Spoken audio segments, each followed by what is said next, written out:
안녕하세요. 지난번 영상에 이어서 제자파 선도에 대한 부분을 이야기해 보려고 합니다. 다카우지 소이치로 선생의 경우 진호인 선인의 제자파 선도를 복원하려고 노력했다고 했었습니다. 하지만 결과적으로 완전하지 못한 형태가 되었습니다. 그 이유는 대부분의 선도 유파들은 법과 결을 나누어서 전수하기에 그렇습니다. 하지만 이렇게 완전하지 못한 형태가 된 것이 오히려 선한 결과가 되었다고 봅니다. 다카우지 소이치로 선생의 제자파 선도는 성적인 문제가 전혀 없는 수행법입니다. 그리고 후반부의 수행법에 대해서는 전통적인 선도 방식이 아닌 융의 분석 심리학적인 방법을 적극적으로 받아들였습니다. 다카우지 소이치로 선생의 연금술과 분석 심리학은 약간 오래전의 스타일이기 때문에 그동안에 제가 연구했던 방법들을 보충해서 이번에 공개를 합니다. 선도는 스펙트럼이 굉장히 넓어서 단순히 한 가지 길만이 정법이 되고 나머지는 외도가 되고 그러한 것이 아닙니다. 지금까지 알려진 수행법으로 만약에 효과가 없으셨다면 이번에 소개하는 방법으로 선도 성취에 도전을 해볼 수도 있다고 생각합니다. 이번에 추천 서적들은 그림으로 배우는 하와이 만화 힐링, 그리고 그림으로 배우는 대화형 최면, 마지막으로 기공과 정신공학, 이렇게 3권입니다. 오늘 다루는 선도와 이미지, 이러한 부분에 대해서 여러 가지 부분에서 도움이 될 수 있다고 여깁니다.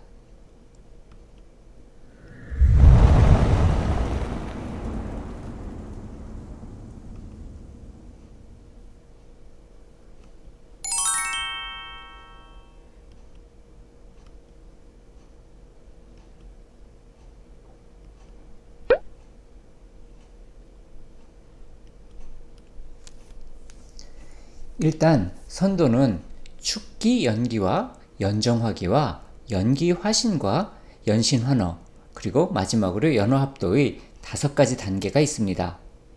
다만 각 선도 계통마다 이 구분의 의미가 조금씩 다릅니다.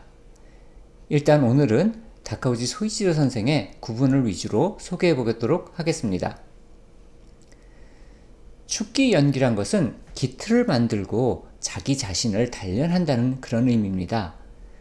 다카우지 소이치로 선생의 경우 이는 격체신교, 적연부동, 취감전리, 가미수통이라고 부릅니다.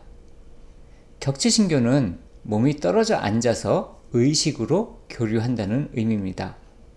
적연부동은 조그마한 음란한 생각도 없이 오직 고요한 마음으로 이를 행한다는 것이고요.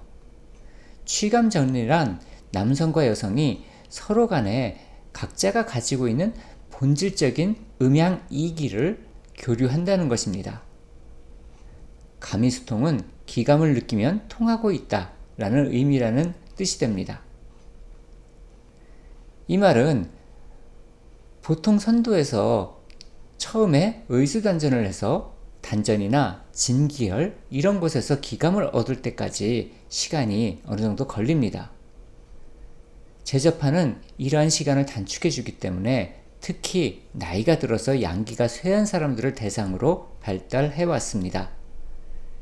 이성과의 길을 교류해서 서로 간에 도움을 주고받는 것이죠.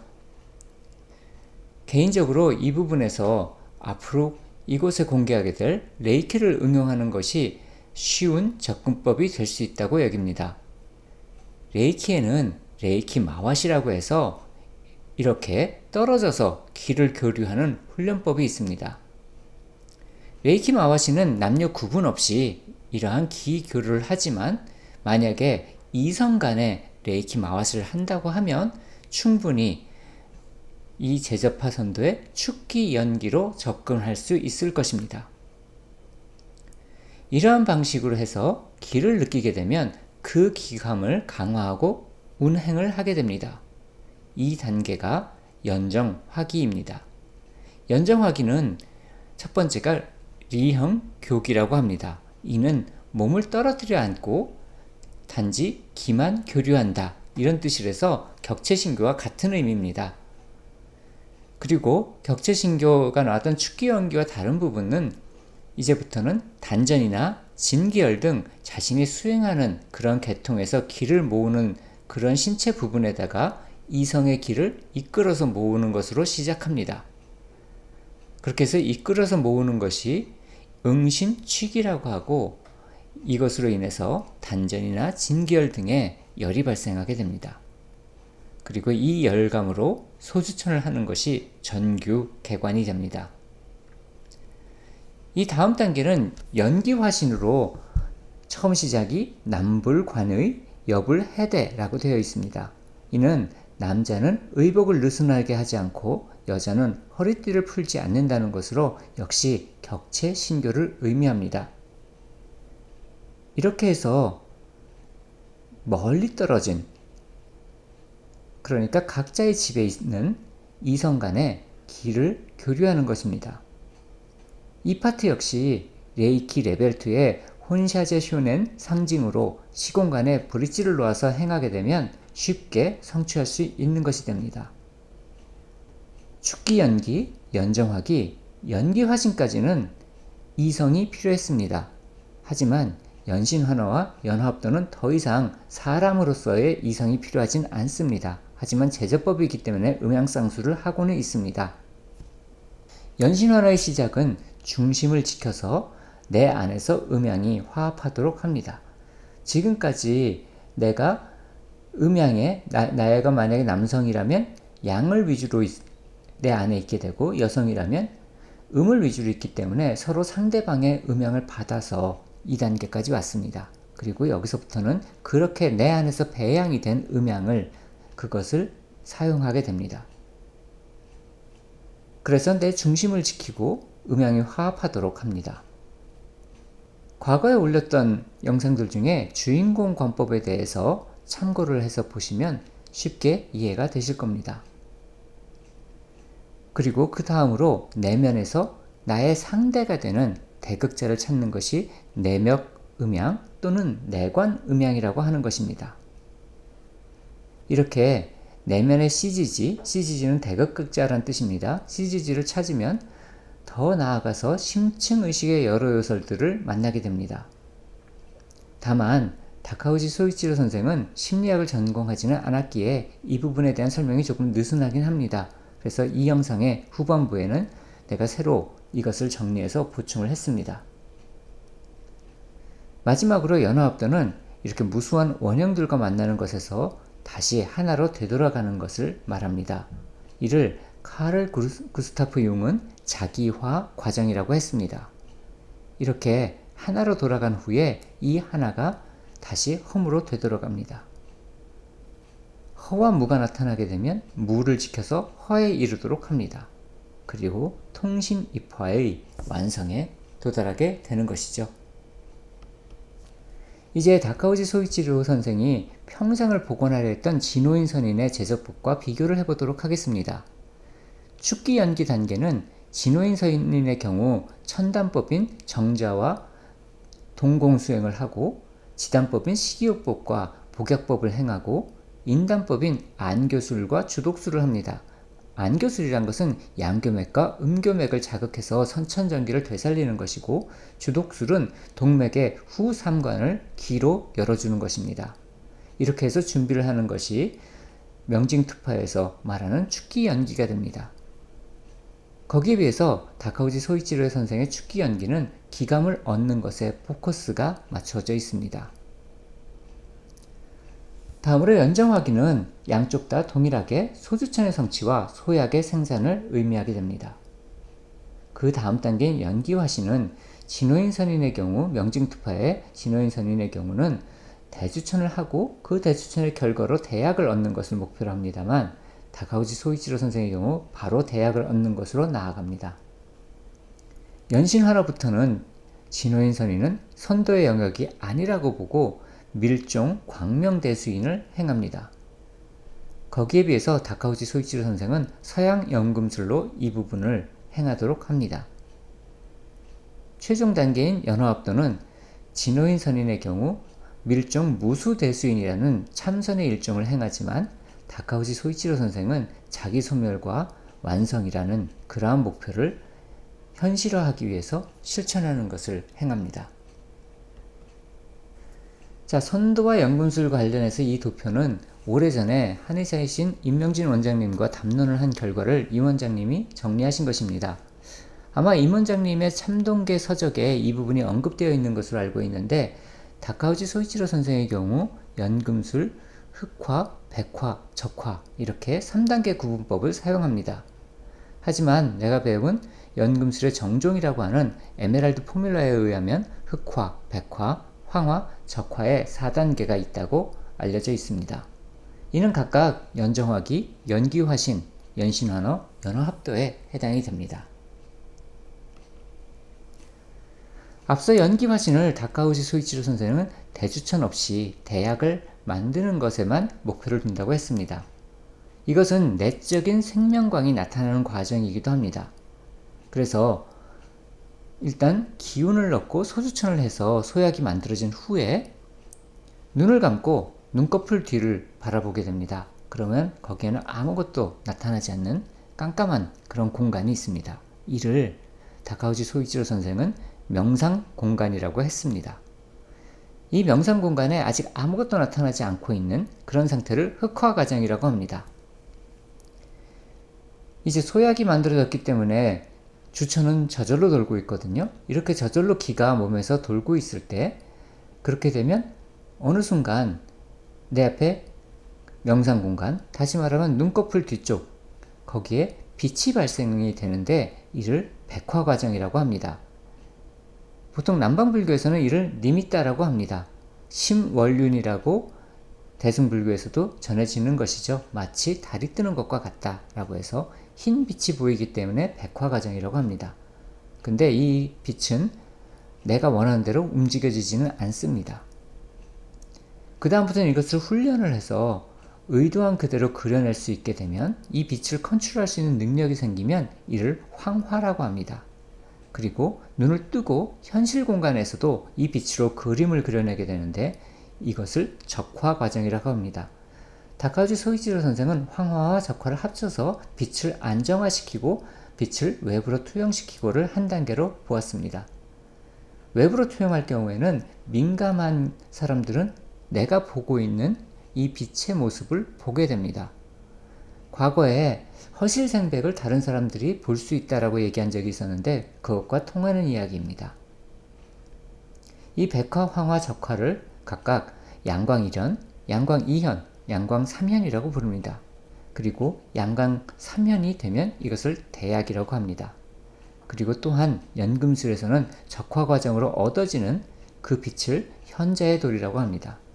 그렇기에 다카우지 소이치로 선생은 대약이 곧 현자의 돌이라고 여겼습니다. 자, 여기까지가 이제 빛을 보게 되는 연기 화신의 단계였습니다.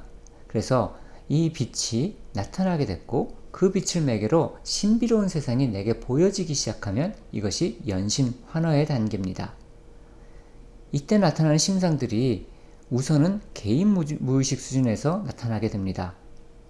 분석심리학의 경우 적극적 상상을 활용하지만 이미 재접하 선도로 빛을 만들어낼 수 있게 되면 심층의식의 여러 요소들이 저절로 나타나게 되고 리얼리티가 굉장히 높게 됩니다. 그래서 이러한 심상에 휘둘리게 되면 안 되기 때문에 이 부분에 대해서 어느 정도 사전 지식이 필요하게 됩니다. 여기서부터의 정리는 다카우지 소이치로 선생이 정리한 내용은 아니고 내가 정리를 해서 보충을 하는 파트입니다. 우선 페르조나라는 파트는 나와 외부 세계를 평화롭게 이어주기 위해서 만들어내는 심리적인 기능입니다. 특히 남들에게 보여지는 나라는 것을 의미하기도 합니다. 이 페르조나가 약하면 밖에 나가는 것이 두렵고 집안에서 나가지 않는 히키코모리와 같은 또는 인터넷만 하고 있는 그런 사람이 되기 쉽습니다. 그래서 이 페르조나는 명상 중에 나타나는 멋진 모습들입니다. 부처님이라든지 아니면 어떤 신성한 존재라든지 빛의 존재들이라든지 천사 또는 승천대사 이러한 모습으로 나타나는 것은 내 페르소나가 나타나는 것이지 어떤 그러한 의미가 있는 존재가 나타나는 것은 아닙니다. 그 다음으로 수행 중에 혐오스럽거나 흉측하거나 굉장히 좋지 않는 모습들, 이런 것들이 나타난다면 이것은 그림자입니다. 이것이 무슨 마군이라든지 이것이 무슨 귀신이라든지 이렇게 여긴다 그러면 굉장히 잘못된 길로 가게 되는 것입니다. 단지 내가 만들어내고 있는 내 마음에 있는 그런 그림자적인 요소, 발전시키지 못한 내 심리적인 충동들, 이런 부분에 속하는 것일 뿐입니다.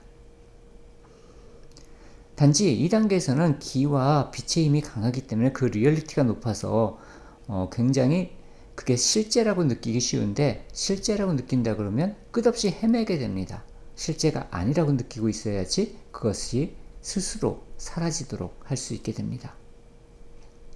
또한 시체라든지 화석이라든지 또는 무생물들, 이런 것들은 과거에는 활용을 하다가 지금은 폐기가 된 페르소나의 잔재물들입니다. 또는 어디 갔더니 약간 고대 유적 같은 것들, 이런 것들이 심상으로 보여졌다, 이렇게 돼도 마찬가지입니다. 마지막으로 어떤 이미지들은 거기에 감정이나 정서가 같이 포함이 되어 있는데 이는 컴플렉스가 됩니다. 그래서 이러한 것은 다 올바른 그러한 실제 모습들이 아닙니다. 과거에 도고일천이면 마고일장이라고 하는데, 그것은 이러한 심상들에 휘둘려서 이 심상들이 실제라고 여겨서 문제인 겁니다. 이게 귀신이라고 여긴다든지 이것이 악마라고 여긴다든지 이런 것들이 참 문제가 되기 때문입니다. 그래서 이러한 모습들은 다 개인 무의식 수준에서 내가 아직 통합하지 못한 자아의 흩어진 부분이라고 여겨야 됩니다. 이러한 심상들이 나타나면 그것을 관하면서 거기에 동조하지는 않지만 그것도 무시하지도 않는 그런 상태를 유지하면 모든 것이 조건지어서 일어나기에 그 조건이 사라지게 될 때 저절로 없어지게 됩니다. 그렇게 돼서 이러한 심상들이 고요해졌을 때 내면의 대극자가 나타나게 됩니다. 수행 중에 신선을 만나거나 선녀를 만난다는 것은 그것이 올바른 체험이라면 이 영혼의 대극자를 의미합니다. 이들은 나보다 더 지혜로웠고 그리고 심층의식의 존재이기 때문에 통상의식에서는 저절로 나타나지 않습니다. 다시 말하면 수행을 안 하고 있을 때 갑자기 목소리가 들린다든지 어떤 모습이 보인다든지 잠깐 눈만 감으면 또 무엇이 떠오른다든지 하면 그것은 이 대극자가 아닙니다.